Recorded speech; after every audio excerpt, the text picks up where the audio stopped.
At this point in the process, you have your inventory defined, raw material ordered from approved vendors, assemblies and bill of materials set up, and all the documents that define what you make have been reviewed, approved, and released. Now it's time to put it all together and define all the needed steps that everything else in the system is here to support, adding value. The work order module in the Lean Machine is where you control how you go about producing your product so that this production can be efficient and error-free, or, as we like to call it, lean and mean. Although, before we go to the work order, let's just quickly review what needs to happen first so the work order has everything needed in the right place to record who formed which tasks in completing the work. Let's start at the beginning and look at what you were trying to make, as that would be the assembly defined in the inventory module. So let's start there. So here we have defined the product we want to make along with the components or materials needed to make it and their single assembled quantities. This is the amount of each component or raw material needed to make a single unit of the item you are making, in whatever units you make it in. Next, we have the work order operations that define the steps needed to produce this product or assembly. Now the only thing needed is to change the status to design complete, which has already been done. Since the Lean Machine is designed to adapt to the level of detail or control each company might need, at this status change point you might expect controls, like a signature, to establish who has determined that this part has been set up correctly and it's ready for production. Whenever you find yourself thinking that the Lean Machine would be better if it did something you don't see it doing yet, check system settings. Chances are you aren't the first person through this workflow and it's probably there already. If we go up to System Settings, we can see under the Production 1 tab, there are actually 4 settings that affect signing off on the part design status change. Of these 2 in the middle here, the first one would require at least 1 reviewer and the second would require at least 2. Let's go ahead and close the System Settings screen. The Lean Machine tries to link as much as possible of the various modules together so that there is a way to do what you need to do next that makes sense. For example, in this case, let's say we want to make 100 of this particular item.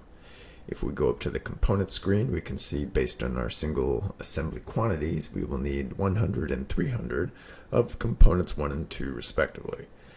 The Lean Machine is also showing us how much we have available in inventory and whether there are any items on order already. There's also a handy PO button to initiate a purchase order from the approved vendors linked to these components. Let's click on the PO button now, and as expected, the Lean Machine wants to know if we should just add the additional quantities needed to the existing purchase order we already have open for this vendor. Let's just click through this and get these parts into inventory. I've sped up this section a little just to show you some data entry and a correction of some data entry as I go about increasing the quantity amounts on this purchase order and then receiving those parts into inventory. On the detail screen of each PO line item, we can change the quantities of the existing PO. And here I make a little mistake that I don't catch until later. And now I'm changing the second PO line item. Next, on the PO receiving screen, we can click the Receive button to locate these items into inventory. Here I notice one of my quantities are off, so I'm canceling out of the Receive process so I can go back and fix it. Since the Lean Machine will let you work with as many screens as you want, sometimes the one you need isn't on top. You can either close or move them around, or you can also use the Recent list as a navigation tool to go back to a recently opened record. Now I can go back to the PO line item detail screen and fix my quantities. Then go back and receive these 2 items. The Lean Machine uses a quantity location system to establish how much of each item you have and where it's located. Locations are also defined by an availability status to support creating quarantine areas for non-conforming materials. Receiving each item is a simple click of the up arrow and accepting or entering a receive date. So I switched databases to demonstrate the work order module with some real-world example data. Let's take a quick look at what we are making, the operations, and the needed materials for this work order. Here is the part we are making in the inventory module and the work order operations plan, along with a quick peek at one of the operations details screen, which is marked as a template master, so it can be selected when setting up other work order plans. Let's go up to the components button, where we see the raw material required to make this item, which is the item on our work order, and the current quantity and PO order status of this raw material. Now let's go back to the work order, where we can see the component list in terms of the quantities needed to make the quantity on our work order. You can navigate the operations from this link, this button, but you can also scan work order barcodes together with employee barcodes, which can be printed out on badges, and you can do this to start and stop the operations. Let's copy the operation ID of the first operation and simulate scanning it on the main menu.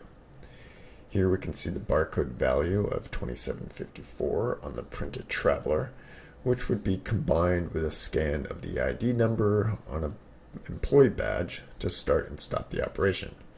Let's try that now. First we scan the operation barcode, then the employee ID barcode. This both opens the operation and, if not started, starts the job clock on the operation for the operator based on the employee ID. The operations details has a checkbox for steps that pull materials, and if checked, the operation will automatically take the user to the work order materials screen, where they can automatically pull the exact quantity needed or manually pull a few more than needed to account for scrap and rework. Pulling materials will open the inventory quantity location screen, so you can see all the places the material you need might be located and in what quantities. Just click the pull button next to the items you need until you have pulled sufficient quantities. Let's close these screens and simulate the scan of our first operation in order to close it. Based on the nature of the operation, at some point towards the beginning, as we've already done, one of the operations is going to produce our first quantity. This quantity also becomes our first max quantity, as all subsequent operations that work on these parts will either produce the same amount or some amount less due to deficiencies.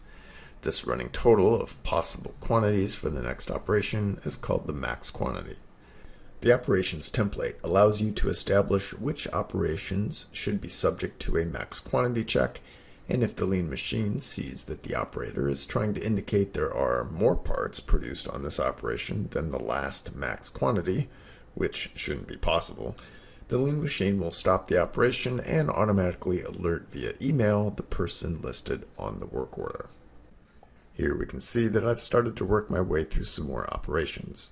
First by scanning the operation ID, and then by scanning the employee barcode for the employee ID.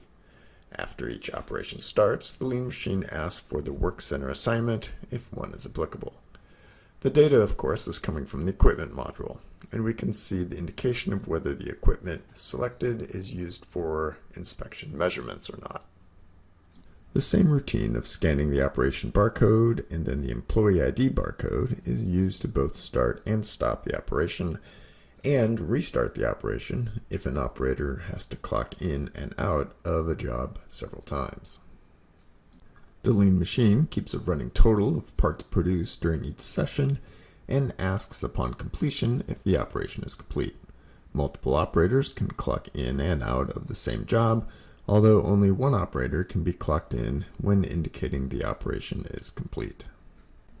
Let's close this operation we just started and see how the lean machine handles operations with scrap.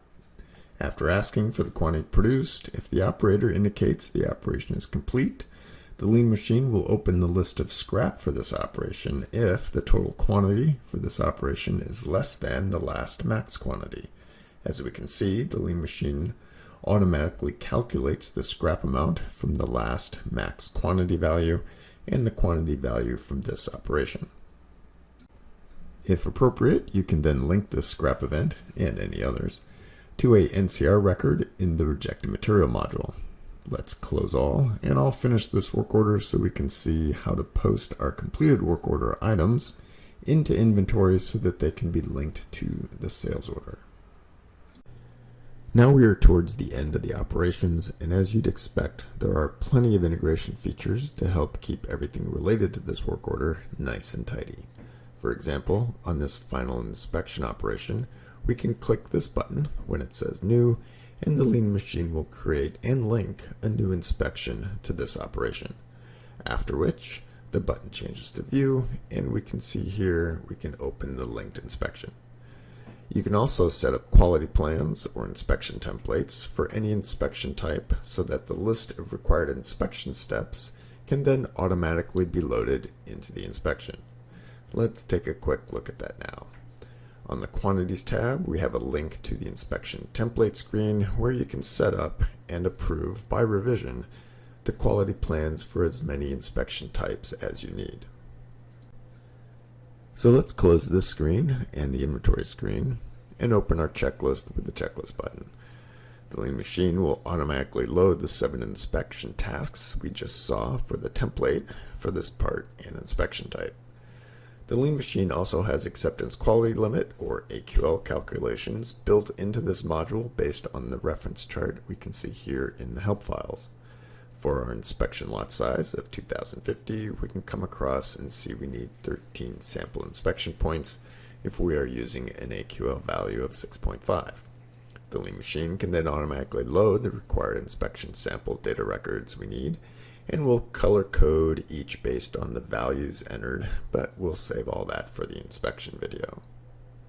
So now we can set our AQL value to 6.5, select Add All, and the Lean Machine will automatically load the correct number of sample data inspection points based on the chart we just saw.